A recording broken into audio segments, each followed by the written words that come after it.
Hay muchas pérdidas en almacén. Describirlas todas pues sería un tiempo muy largo, y además el impacto de muchas es mínimo. Los aspectos fundamentales que nos dan pérdidas en los almacenes los englobamos en esos 4. El más importante, pero a la vez el que menos problemas representa, es el de la merma o pérdida de peso por pérdida de humedad. ¿Por qué es el más importante? Pues bueno, depende de cómo metas al almacén el contenido de humedad, la materia prima, sorgo, trigo o cebada, lo que sea, tiene normas de calidad y tiene un contenido de humedad, y al entregarlo, de acuerdo a las condiciones que tenemos en el país, del centro hacia el norte, es casi una constante que tenga menos humedad. Podría haber algunos que sean iguales, o quizá en algunos casos un poquito más alto que como lo recibe, pero un porcentaje altísimo tiene una pérdida. De entrada, porque pues todos tienen un manejo, todas las operaciones tienen un manejo, y eso ya implica perder algo. Pero si todo fuera ideal y recibiéramos maíz o sorgo o trigo de estas regiones en el sureste, pudiera suceder que hubiera una ganancia de humedad y un peso mayor. No es común, pero puede darse. Vamos a hablar de lo general, ¿no? Las zonas productoras o los almacenes grandes del país están en Tamaulipas, Bajío, Jalisco, Sinaloa, la parte hacia el norte, ¿no? Y las humedades relativas de todo el norte pues son más bajas. Son bajas con relación a cómo se cosecha. Por eso siempre vamos a esperar pérdida normal, ¿no? Normalmente esperamos pérdida. ¿Por qué no es un problema? No es un problema porque es algo que se explica relativamente de forma sencilla. Si tú tienes de entrada bueno, ahorita lo explicamos por cada punto, vamos a hacerlo rápido. La otra pérdida, la que sí implica problemas, o puede ser cero también casi, es la pérdida de peso o merma por pérdidas metabólicas, lo que hablamos hace unos minutos de la respiración. Queremos mantener los granos vivos, ya lo platicamos. Eso es ideal para el almacenamiento, que estén vivos. Si están vivos, respiran. Si respiran, van a utilizar energía de sí para poder mantenerse vivos. Esa energía la van a tomar normalmente los carbohidratos, y esos carbohidratos pues van a dejar de estar en el grano y va a haber pérdida de peso. La cantidad que se utilice va a depender del ritmo metabólico que se tenga, y puede llegar a ser mínimo o puede ser muy alto. Lo ideal es que sea mínimo, claro. El otro aspecto por el cual se pierde peso en el almacén importante son por el consumo, la presencia de insectos y por el ataque de hongos o microorganismos en general, pero esos dos, los insectos y los hongos, son los que más impactan el almacenamiento, la merma, la pérdida de peso en el almacenamiento, y finalmente las pérdidas por manejo, que igual puede reducirse a milésimas de punto porcentual, o pueden convertirse en puntos porcentuales incluso si existe un mal manejo. En resumen, así platicaremos. La pérdida de humedad, que les decía que no es algo que implique tanto análisis, es simple porque es una constante. El agua tiene las mismas propiedades. Cuando la determinas al inicio, es tu punto inicial o la inicial, y cuando entregas esta humedad final, siempre va a ser la forma de obtener la base de esa, siempre la humedad 100 por la diferencia entre la humedad inicial y la final, entre 100 y la humedad final, y de ahí se obtiene lo que ya todo el mundo conoce también, el famoso factor del 1,16, que se hace de descuento en los residuos de campo. Si hacen la aplicación de la formulita esta con un 15 y un 14, les da exactamente 1,16 y más cifras. Si la hacen con humedades más altas, el factor aumenta. No es una constante el 1,16, es lo que están dando normas, porque es el acuerdo comercial al que se llega con el 14%. Pero cualquiera que haga el ejercicio, por ejemplo, con 19, el 100 por 19 menos 18, entre 100 menos 19, les va a dar un número más alto. La explicación es relativamente sencilla, el peso del agua es más alto que el del grano y la proporción por eso aumenta, ¿no? Y además, entre más alta sea la humedad, más agua libre disipa. Entonces, el número es más entendiendo a la humedad, ¿no? Entonces, el 1.16 es lo común y pues en eso nadie va a polemizar. Si se acuerdan en un convenio contractual, reconocer pérdida de peso por pérdida de humedad, generalmente va a ser la referencia. En campo, existe la variante, cuando reciben en los almacenes, de la aplicación del aire también y de la secadora. En las regiones del Bajío no está generalizado el cobro por secado, no es algo tan común. Y algunas empresas lo que hacen es aumentar la deducción y no cobrar el secado, que al final tratan de equilibrarlo, porque pues, no es gratis, ¿verdad? Yo he visto deducciones de 2,5, por ejemplo, en vez del 1.16, 2,5, y compensa un secado en el caso de las humedades altas. Cada empresa tendrá sus propias condiciones, ¿no? Hablando de los que reciben en campo. Y perdón, una precisión en la fórmula, para que todos estemos de acuerdo. Al fin de la fórmula, 100 menos H final está entre paréntesis. Primero se resta la HF del 100 y luego se divide. Sí. ¿Verdad? Sí, claro. Que no haya duda en el cálculo. Ok, como es un factor muy conocido en las recibas, por eso lo tratamos rápido. El 1.16, el 1.20, el 1.25 es algo de reducción. Ahorita hablaba de los 22 kilos. El 1.16 convertirá en 23.2, ¿no? Que al final de cuentas, de forma práctica, hablas rápido, ¿no? Y los entendemos. ¿Lo puedes hablar tú más claro y más preciso? ¿Cuánto? Más claro y más preciso. En 1000 toneladas, con un grado de diferencia, ¿cuántos kilos deberías de rebajar? ¿O cuántas toneladas tienes que entregar? Ok. Con un grado de diferencia. Con un grado de diferencia, nos vamos al porcentaje. Mentalmente, sin hacer cuentas, si tuvieras 1000 toneladas y tuvieras una deducción de 10%, serían 100. Si tuvieras una de 1, serían 10. Si multiplicas por 1.16, que es lo que estamos hablando de 16 toneladas. 11 toneladas, 600 kilogramos 660 por cada 1000. Sí. ¿Sí?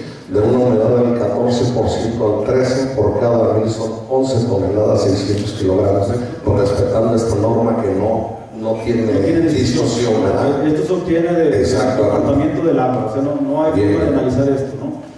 No debe polemizarse. Quien lo aumenta le incluye gastos operativos especiales de su almacén. El secado es uno de ellos y puede haber, por ejemplo, cribados, cosas que son propias del almacén que puede incluirlas en una deducción, pero si solo se refiere a agua, el 1.16 es el factor común, y si fuera más preciso, conforme aumentara la humedad, le tendría que ir aumentando esa deducción, y conforme disminuyera del 14, que es el 1.16, tendría que bajarlo, pero sería complicarlo mucho con los productores. Entonces, por eso el factor de 1.16 es el generalizado, ¿no? Bueno, esta es la pérdida de peso por pérdida de humedad, no tiene polinización, reiteramos, y lo único es que los contratos pues se tienen que quedar establecidos, ¿no? Porque si hay cierres de negocios con base 14 sin reconocer pérdida de humedad, en el almacén generalmente se presentan problemas. ¿Por qué? Porque el almacenista o los dueños de las bodegas buscan perder lo menos posible, está cerca del 14, y estar cerca del 14 muchas veces estar arriba. Entonces, cuando tú reconoces una pérdida de humedad como comprador, le das margen al almacén de que almacene más abajo, más seguro.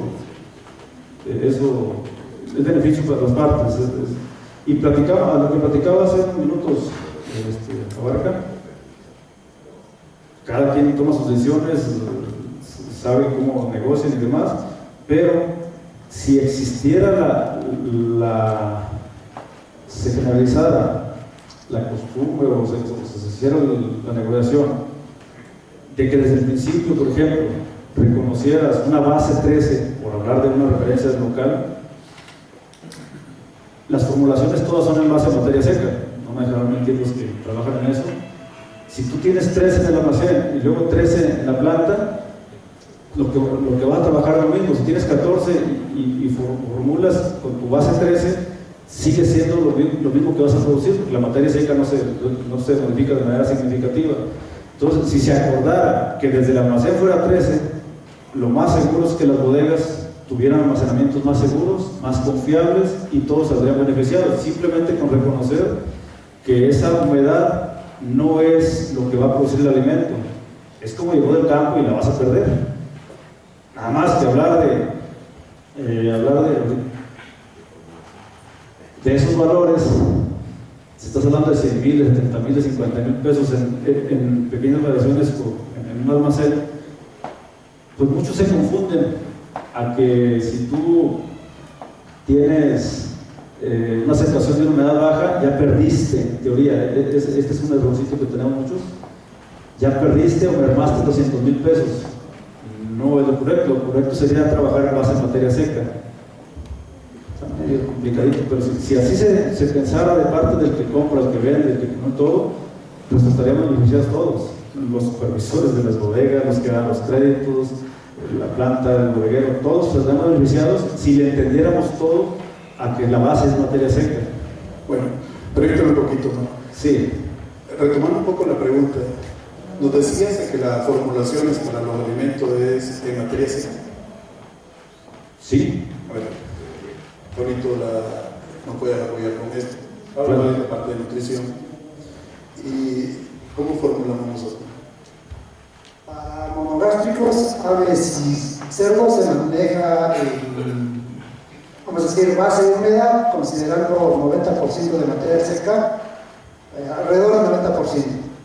Para rumiantes, sí es en base seca, 100% materia seca.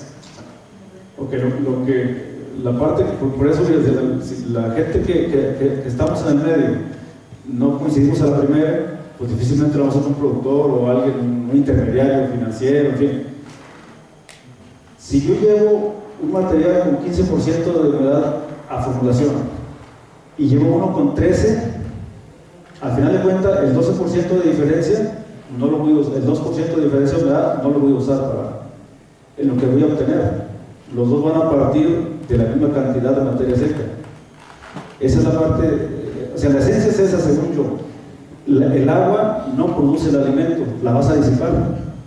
Y si tuviéramos una forma en que nos entendamos rápido, el que recibe, el productor, el que almacena y la planta, podremos llegar a un punto de equilibrio en el que todo fuera fluido y con seguridad para todas las partes. Porque el agua la vas a perder, no la vas a tener en el alimento. Esa es la esencia, aunque no es tan simple, pues si no ya nos hubiéramos entendido hace 20 años, 50 años, ¿no? En ese aspecto está lo correcto. Yo hablo ya como alimento terminado, es 90% materia seca. En el caso específico de la empresa, formulamos de acuerdo a la humedad que viene en el grano. 13, 14 o 15, tenemos matrices donde consideramos humedad para que sea lo más preciso que estamos aportando nosotros. Okay. Gracias. Creo que vale la pena seguir con este tema, ¿no? Don Jorge, ¿quieres comentar algo? Gracias. Ese es el concepto, de hecho, dejándolo muy claro, cómo es como lo manejamos en el grupo técnico, para con cada uno de ustedes. Sí, efectivamente, yo creo que todos hay razón de hacer. Aquí estamos hablando de granos y acabas de decirnos que es un organismo vivo y un organismo vivo necesita humedad y como mínimo es el 10%. Entonces el cerdo mete más grano, por eso va a 90. O sea, es muy lógico. Pero al final de cuentas, el agua es para trabajar. O sea, que lo que obtienes en el proceso lo formulas en base a los contenidos de proteína, lípidos, todo lo demás. Pero la humedad la toman más como referencia para obtener los cálculos. En teoría. No, si fuera un tema fácil, aseguro que ni siquiera estuviéramos aquí, ¿eh?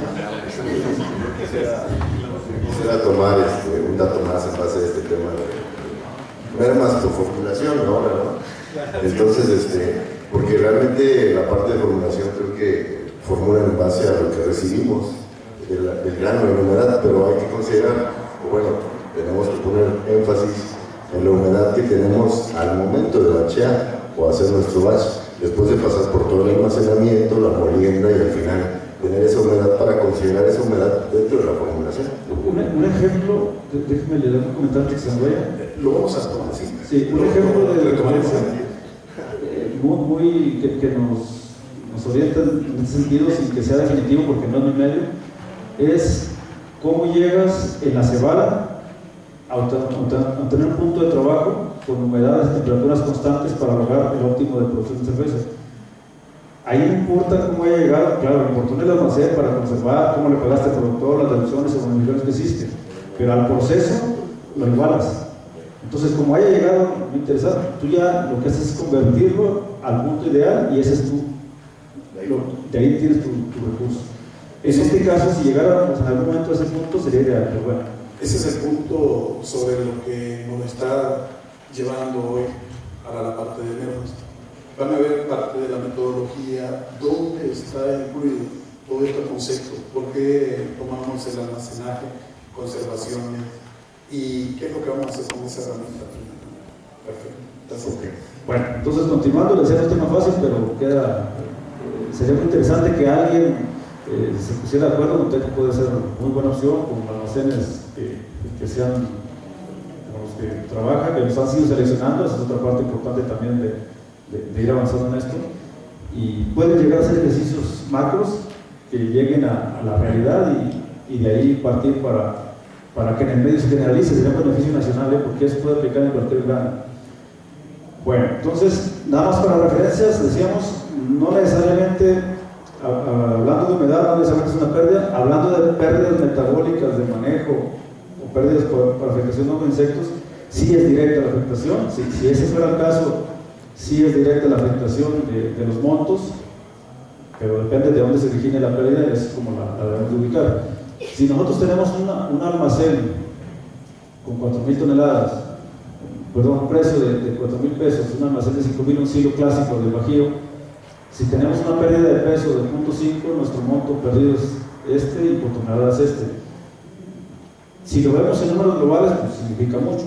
Si lo perdemos, por ejemplo, en humedad para conservar y nos lo reconocen que se lo vamos a entregar porque en realidad no le estamos perdiendo mercancía, sino agua, eso no es pérdida. Se pierde el peso, pero no perdemos efectivo, no perdemos dinero. Pues la cantidad de alimentos que se va a producir con el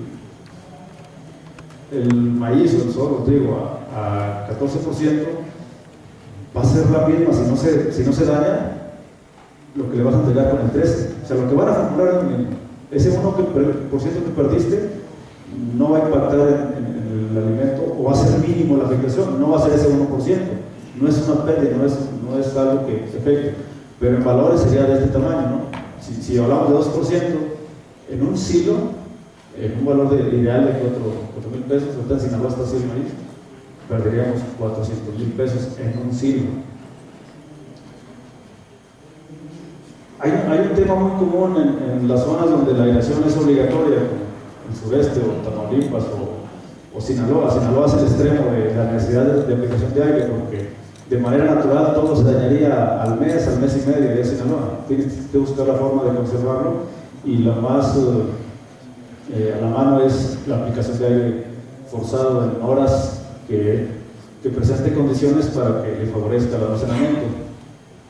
Y un error muy común, de hecho acabo de pasar un problema donde se dañaron 7.000 toneladas, hace 2 semanas me tocó verlo, porque hubo una instrucción de alguien que dijo que vio los números contables, dijo, a ver, aquí gastamos 100.000 pesos mensuales de energía eléctrica, ¿cómo está eso? Pues un montón de dinero, vamos a reducirlo a 40, para que ahorremos 60, o sea, así de números fríos. Y lo que sucedió fue que la gente empezó a dejar de aplicar el aire tradicional o forzar la entrada de aire, y entonces ahí sucede. Por eso quise comparar que estuvieran juntos los montos.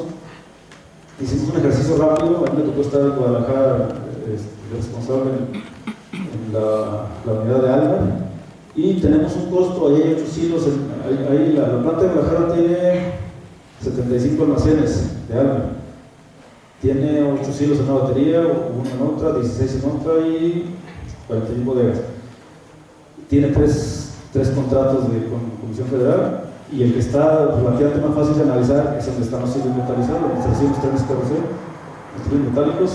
Ahí tenemos sus silos y nuestro costo mensual por medio de pago de energía es de 50,000 pesos. Si hacemos cuentas rápidas y hacemos una división en los días del mes y luego en las horas, y luego lo dividimos entre 4 silos, que es el ejercicio, cada hora nos costaría centavos más o incluso pesos más, pesos menos esa cantidad. Si aplicáramos aire para estabilizar, que es el ideal, durante 20 horas no continuas, en las horas que son adecuadas, nuestro costo de este ejercicio para mantener sería 300. ¿Sí? Es una pregunta, ¿hay alguna tabla bajo qué condiciones es ideal la aireación? De hecho, hay más información a detalle, pero podemos proporcionar algo más, pero de entrada la que vimos hace unos minutos nos puede ayudar. Esta tabla nos puede ayudar. Nosotros vamos a conocer en un momento dado una humedad relativa. Hay una más específica, no está globalizada. Vamos a tener una temperatura y una humedad. Cuando estemos aplicando aire, conociendo estas dos condiciones, vamos a saber a qué punto vamos a tender. No es instantáneo. Ya vimos la capacidad térmica baja de los granos. Si aplicamos durante varias horas y llegamos a un punto de equilibrio, le ayudamos al ambiente, va a ser aire forzado, va a ser más rápido que si fuera al ambiente. Si nosotros aplicamos, por ejemplo, y ya vimos también que no es fijo, ¿no? Se mueve pues, en el transcurso de todo el día y noche. Si aplicáramos a 65% y a 26%, nuestro equilibrio sería si fuera constante. Entonces tendrías que buscar lo que mencionaba de Sinaloa. En Sinaloa, si quisieran aplicar aire a las 12, a la 1 de la tarde, pues van a tener un equilibrio de 11 y una merma de 3, nadie se les va a reconocer, una pérdida de peso. Por eso las aireaciones allá son en las noches, en las madrugadas y por ciclos cortos, porque tú puedes pensar en 3 horas, pero en la cuarta ya estás fuera y estás desecando y pierdes ahí el producto. Ahí sí, no te lo reconocen, porque son valores muy altos si te equivocas.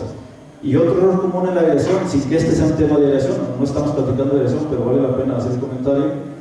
Otro error común cuando quieren ahorrar las gentes es aplicar ciclos incompletos. Es decir, que apliques el aire, es lento, ya dijimos que es lento, el paso de la disipación de humedad. Si no llega a la parte final, a eso le llamamos ciclo incompleto de aireación, queda en la parte intermedia y genera las condiciones que hablábamos para los calentamientos. El ahorro de energía en ese caso también es mal entendido y provoca problemas. Y muchas veces no nos explicamos, pero esa es la razón. El ciclo es incompleto, deja la humedad a medio camino, generas diferentes condiciones en el mismo almacén y provocan el punto de rocío y hay todos los problemas que hemos comentado. Pero bueno, nada más como referencia, esa sería una. Hay más específica, la podemos proporcionar en su momento. También, si es de su interés, en algún momento podemos hablar específicamente de aireación, es muy amplio y muy interesante, ¿no? Bueno, entonces sigamos.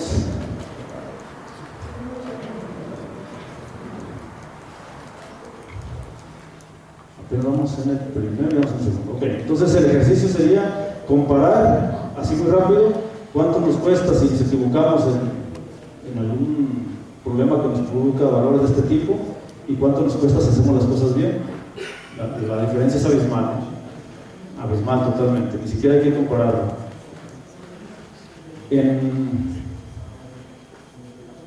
Hay otro error también, no es el caso de una gente que tenía un mal concepto de una bodega habilitada en su momento que tenía a su vez corrales ganaderos de gorda.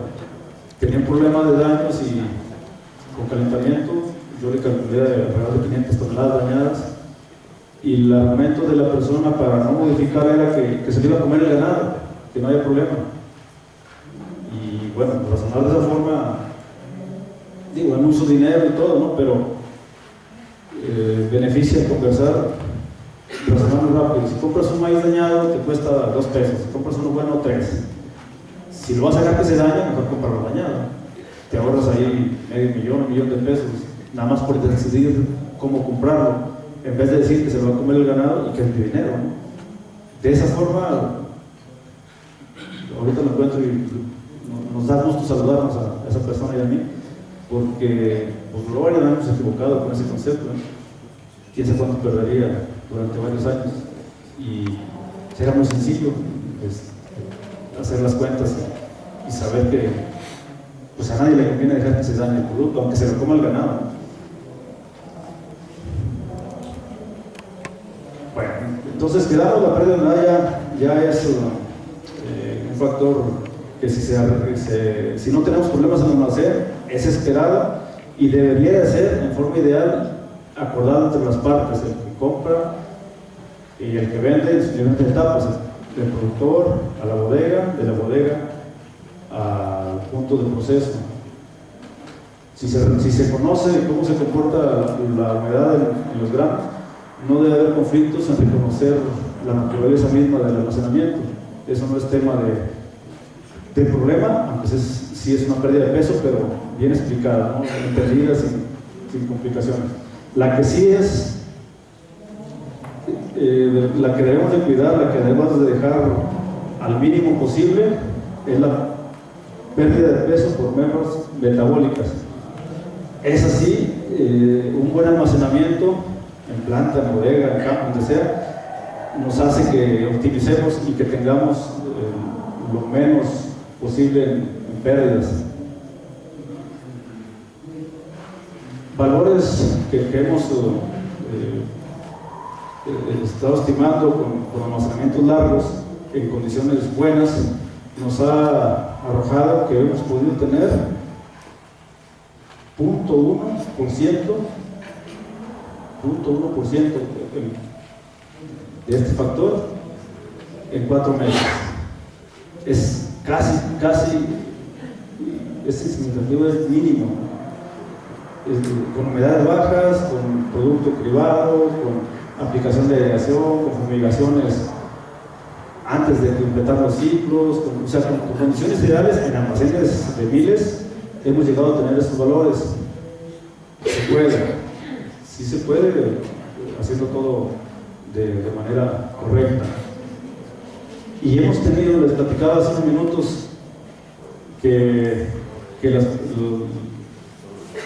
el extremo de las pérdidas por mermas metabólicas o por procesos respiratorios son los calentamientos. En un calentamiento la tasa de respiración aumenta de manera exponencial hasta 8 o 10 veces más de lo que es deseado. En esos casos, en un proceso de calentamiento intenso, como el que hablábamos de hace rato de 55 grados por una semana, hicimos un peso de lo afectado y de lo sano, y perdió en una semana 5%. Entonces, si hacemos las cosas correctas, podemos, para llegar a equilibrar esos dos conceptos, trabajando bien y con problemas, les ahí 10, 50, proporción de 1 a 50, haciendo las cosas bien y cuando tenemos problemas. Obviamente en los calentamientos no se genera todo el granel y la merma mínima, pues sí se cuenta todo lo almacenado. No puedes compararlo directo, pero para darnos una idea de cómo puede impactar hacer las cosas bien y no hacerlas, pues en esas proporciones se puede mover y más. Los casos extremos, pero no es común ni siquiera se mencionan para análisis, son las intemperies, los patios. En los patios, que todavía hay algunos en el país, pueden tener un ahorro muy importante en mantenimiento de almacén, energía y demás, pero a la vez también puede ser una pérdida hasta del 100%. Como experiencia le platicaba a Christopher que en el 2006 en Tamaulipas, fue cuando me tocó ingresar a Albert, lo observé y platiqué con las gentes de aquel rumbo, que en el 2006 hubo un huracán muy fuerte en Tamaulipas, Había muchos hilos en aquel tiempo, varios, que estaban como latas de cerveza, los hilos doblados completamente porque pasó un huracán muy fuerte. Te impacta eso, pero impacta más, al menos a mí me impactó más, que en Tamaulipas en aquellos años yo creo que había fácil un 30% de almacenamiento de intemperie. Y en ese 2005 platican los clientes de aquel lado, los habilitados, que desaparecieron estilos con ese huracán. Toda. Llovía y llegaron a correr junto con el agua hasta que no quedó nada. Entonces, esa merma, sin ser metabólica, una merma, fue del 100%. O sea, hay extremos de ese tipo, ¿no? Que llega a suceder. Otro caso extremo acaba de pasar el ciclo anterior en Mazatlán. No sé si alguno tenga contactos con gente que está en Sinaloa. Hubo se incendió un silo al interior por calentamientos y pues ahí también la pérdida fue, cuando está hablando así ya no pesa ni la cuarta parte de lo que esperamos cuando está sano. Una pérdida de 70-80% y aparte es indeseado, lo que queda es indeseado también. Entonces puede llegar a esos niveles una merma o una pérdida, o puede ser de décimas o casi imperceptible. Lo que hablamos hace unos minutos en caso de pérdidas de peso por procesos metabólicos, hay una que se observa y una que no se observa. La que no se observa, que es la que queremos que no suceda nunca, que sea visible. Cuando es visible ya estamos hablando de puntos porcentuales. Si tú ves hongos, si tú ves calentamientos arriba de 40 grados, seguro vas a hablar de puntos porcentuales, 1, 2, 3, dependiendo de la intensidad. Lo ideal es que no lo veas y que su pérdida sea mínima. ¿Dónde se va a reflejar? Nada más en el peso específico, porque no lo estás viendo, o en el vigor de las plantas, o en el poder regenerativo, o en otros factores que no implican valores altos de pérdida. Ese es el ideal. Cuando los vemos, ya estamos en problemas, ya tenemos puntos completos de pérdida, hasta niveles de, pues que les comento, ¿no? De 70-60% en casos muy extremos. Yo he visto calentamientos al grado de carbonización en 4 o 5 lugares y en 5 o 10 toneladas, en rincones donde hay gotera, donde hay escurrimientos. Goteras casi no es escurrimientos. O en ese caso allá en Mazatlán, que hubo algo especial que no me tocó ver, pero sí recibí la información. Pero eso no es común. Lo más común es que haya problemas por calentamientos o por presencia de hongos o insectos elevado, y los porcentajes en esos casos pueden ser 2, 3, 4%, ¿no?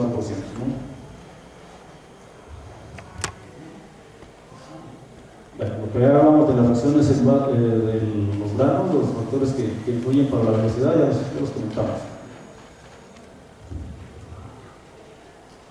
Igual, la verdad ya lo vimos.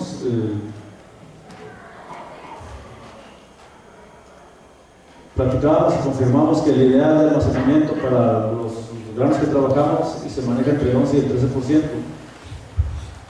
El 11 es difícil tenerlo porque no es un equilibrio natural. Tendrías que estar forzando a mantenerse en esa humedad. Tu equilibrio, el equilibrio euroscópico que manejamos hace unos minutos, está más cerca del 13 que más abajo. El 13 es el equilibrio en la región, aquí en Querétaro, Guanajuato, Michoacán, Jalisco. El equilibrio está más cerca del 13, por eso es el ideal. Porque si quisiéramos algo todavía más, pues podríamos bajarlo al 12 o al 11 o más abajo, pero no tendría sentido porque le invertiríamos, ahí sí, una cantidad muy fuerte en dinero para bajarlo de humedad y mantenerlo artificialmente, no naturalmente en ese valor.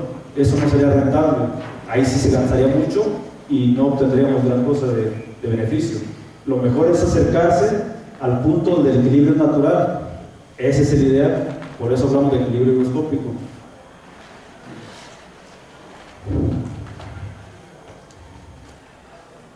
Las mermas por insectos se van así, muy rápido. Igual aquí es complicado tener datos que apliquen a todos lados, no es tan fácil eso.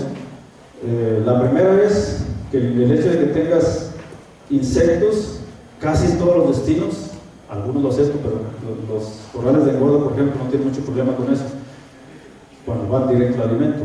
Pero las plantas, la industria nixtamalera, la harinera, los que producen alimentos balanceados, todos no deseamos a los insectos vivos, ni a los muertos, pero tenemos más rechazo a los vivos. Y eso ya implica una merma en que, si tienes que ir a fumigar, si tienes que regresar el camión, si tienes que descargar, o si tienes que pagarle al destino de esas maniobras, implica que perdiste dinero, perdiste prestigio, o sea, eso es una merma. El tener un insecto vivo ya implica problemas.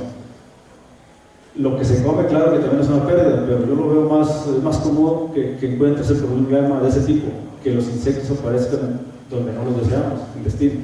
En el almacén sí los tenemos, si tenemos un insecto 2 por kilogramo, lo que van a consumir está por debajo de lo que en su momento se denominó el umbral económico, el momento en el cual lo que comen es más caro que lo que te cuesta fumigar.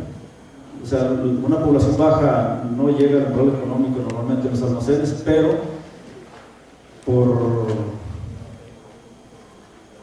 es ideal que siempre si se pudiera, lo ideal, así como hablamos de los 5 puntos para mantenernos en el ideal, y hablamos de otros aspectos que no los tenemos, pero los quisiéramos tener. En este caso, en los insectos, lo ideal sería que tratáramos antes de que se cumpla un segundo ciclo de reproducción, que siempre mantuviéramos la población hacia la baja.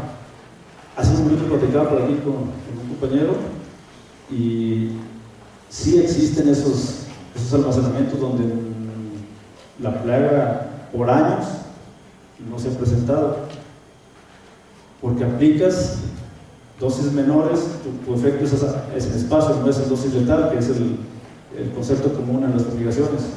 La dosis letal es lo que busca un fumigador al realizar y aplicar un producto que generalmente produce un gas. En el otro extremo es utilizar el efecto de ese fosfuro, o de ese gas, o de ese insecticida, pero en exposición prolongada, no con dosis letal. Y eso es lo que se hace en algunos almacenes, conozco 2 nada más, en los que no se tiene incidencia alta de plaga, de hecho mínima o casi nula, y no hay hermetización. Eso es, se utilizan dos fundamentos, el de la exposición prolongada y el de evitar que se dé un segundo ciclo de producción. No llegan a producirse los adultos, esa es la clave de esos controles, que se mantengan retenidos. Y el otro, también platicamos aquí con el ingeniero, que es bueno también exponerlo. Hace rato platicaba de tratamiento, y es común también, y más en zonas como Tamaulipas, tratamientos preventivos para evitar el desarrollo de hongos y de insectos, aunque no lo dice en la ficha técnica, pero también controla los insectos. Los fungicidas son caros, y efectivamente la parte inferior de los almacenes no es deseado por los insectos. La razón, bueno, hay muchas razones, pero la principal desde mi punto de vista es que el oxígeno ahí no está tan disponible. Ellos no buscan las partes de abajo del granel, buscan las partes superiores o donde están los ductos. Tienen alimento y tienen oxígeno suficiente, y están protegidos, son madrigueras naturales para ellos. Entonces, una forma de gastar menos controlando, y ojalá fuera una cultura general, porque llevaría igual a todo el país, es utilizando adecuadamente los métodos preventivos, los cordones sanitarios, y luego las aplicaciones periódicas al interior y exterior de insecticidas líquidos, y las nebulizaciones, para pensar en los voladores, en las palominas. Como eso no lo podemos homologar en muchas regiones, se presentan problemas, como platicaba con Christopher, hablando de insectos. En Sinaloa estamos en un caso extremo, total, de problema, total, de insectos criptolestes, del género criptolestes. No el citófilos, que es el más común en las zonas como esta, pero que es fácil relativamente de controlar. El problema en Sinaloa es el criptolestes, y es algo gigantesco. Yo me tocó ver hace unas semanas fumigaciones efectivas, una fumigación de silos, bodegas, revisas el producto, está sano, le medí yo cada hora, a las 4 horas hubo infestación. En dos lugares que revisé con polémica. Entonces, cuando tú mandas de ese almacén a tu destino, es altamente probable que va a tener problemas. Y el problema no se lo va a dar porque está la idea, mucha gente, de hecho, puede haber polémica en ese sentido, puede decir que los productos ya no sirven y que el insecto es resistente y más. Hay un mundo, también en el tema de las fumigaciones es un mundo de información. Pero lo poquito que observé es que esas fumigaciones que yo revisé con detalle sí fueron efectivas. Lo que tenemos es una población abundante en los alrededores y el criptolestes en particular, hay muchos insectos que vuelan, pero el criptolestes en particular, que es ese criptolestes tiene la gran ventaja de que se dispersa del almacén y se hospeda en los arbustos o en las casas de los alrededores. Puede durar mucho sin alimentarse, al menos en Sinaloa por temporadas completas, no hay un solo ciclo de producción. Y esa es la desventaja que tenemos con ese insecto, porque fumigas, dejas todo sano y después regresas. Y hay cantidades gigantescas, llega a haber nubes de criptolestes afuera de los almacenes. No sé cuántos sean, pero millones seguramente de insectos. Entonces, el problema es grande. Pero pudiera controlarse, como lo estamos platicando, compañero. Si todos, bueno, el otro problema en Sinaloa es que son parques. Como la parte logística les afecta, su transporte mayormente es férreo, ¿no? Es por ferrocarril. Tienes que estar cerca del ferrocarril. Casi no hay bodegas fuera de las líneas férreas. Entonces, cuando hay vecinos que trabajan bien, pues no tienen mucho problema. El problema es cuando tienen vecinos que no realizan adecuadas labores de conservación, contamina a todos los vecinos. Entonces, ese es el problema también de Sinaloa, los parques industriales que. Pero igual, si todos se pusieran de acuerdo de aplicar cordones y aplicar remediaciones, cada vez irían reduciendo poblaciones, porque estarían rompiendo ciclos, lo que platicamos hace unos minutos. Al romper el ciclo, ya nos queda la siguiente generación, ya no vas a ser puro adulto y siempre van a ser menores. Pero tendrías que estar todos de acuerdo para que eso suceda, y eso está bien complicado. Bueno, así nada más por proporcionar imágenes de insectos, pues todos los que están almacenando, los que conocen, los más conocidos son los citófilos, el granario, el sea maíz y no me acuerdo. El insecto problema en Sinaloa principalmente, el criptolestes, es muy complicado controlarlo. Este es otro secundario que tiene algo de presencia, pero su resistencia es muy baja, ¿no? Es relativamente sencillo controlarlo. Decíamos que el primer efecto negativo en una merma con insectos es el costo, cuando tienes en destino insectos obviamente no deseados, y la otra pues es lo que se come. Como estadística personal no he hecho algo que pueda documentar, pero le platicaba también a Christopher, en 99 trabajaba en el gobierno del estado de Chiapas y hubo un desabasto de 20 días de fumigante y teníamos una infestación alta en el estado. Pesamos una parte del bulto donde se veían, porque allá la mayoría se pasado, y tuvo un diferencial en 20 días de 0.5%, exclusivamente por consumo de insectos. Obviamente eso en volúmenes grandes no puedes esperar alargar los tiempos porque ya económicamente resulta pues, un quebranto grande, pero pueden llegar a esos valores también los consumos por insectos, ¿no? Y eso se pierde obviamente, aparte de la contaminación por insectos muertos, aparte del rechazo por las normas en el grano con galerías o con afectación por insectos, y aparte la dificultad de tener generaciones en diferentes etapas que son más difíciles de controlar, ¿no? Pero ese fue algo no programado, simplemente hubo un desabasto, no hubo recursos en el estado, no se compró por 3 semanas ese producto y tuvimos infestadas las partidas en el estado. Entonces multipliquemos, en aquel tiempo había 200,000 toneladas. Un billetal que se perdió, pero no fue voluntario. Bueno, los insectos y hongos igual, casos extremos totalmente, ese es de aquí del Bajío. Llegamos a tener almacenamientos donde el grado de afectación del hongo fue de estos niveles. La pérdida ahí se hace después de que ya está seco, obviamente, porque así va a pesar más, porque tiene humedad alta. En aproximadamente un mes fue de 10% en esa partida que estuvo ahí. Y la de este lado, aunque no lo crean, es trigo. Nada más que toda la parte de arriba se les dañó. Ahí estuvo más fuerte. La parte superior debe haber perdido alrededor de 10%. También en un periodo corto.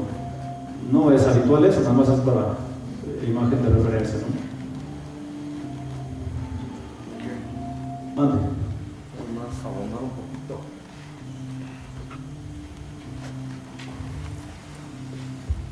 Bueno, no solamente en Sinaloa el problema es el Cristoletes, también es en el Bajío. Ya el problema también ya está presente en el Bajío. ¿Ya tienen que Sí, definitivo.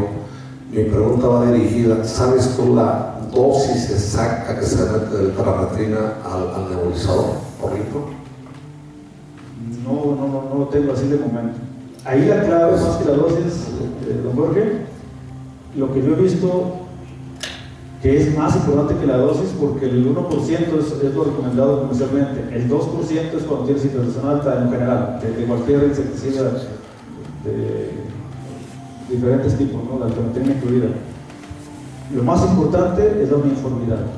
Esa es la clave, la pulverización de la aplicación y que sea homogéneo es más importante que lo que aplicas de dosis.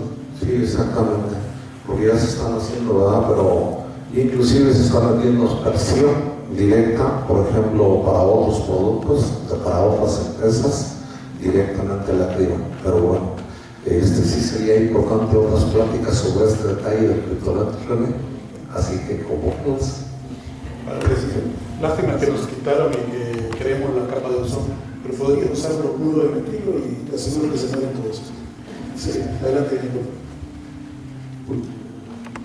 Ya me cortó el tiempo y por lo tanto ya acabamos. Bueno, pues de manera muy humilde fue la intención de platicar con ustedes, la intención es intercambiar información y sacar provecho de esto. Yo la verdad es que me voy muy contento en lo personal, ojalá que algún tema, aunque sea pequeño, les sea de utilidad, ¿no? Fue con la mejor de las intenciones esta plática.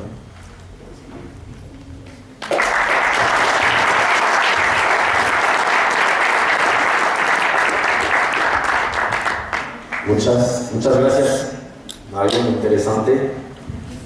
Creo que a muchos de ustedes que no habían escuchado este tipo de plática con este enfoque, pues espero que les fue muy interesante, de mucha ayuda. Antes de pasar al tema siguiente, vamos a hacer el receso con la toma de foto, nada más que no quisimos evitar las preguntas, entonces para recuperar un poco el tiempo vamos a hacer un receso de 20 minutos, ¿ok? En 20 minutos estamos aquí para empezar y empezando el receso vamos a ir la foto, saliendo de la sala, está en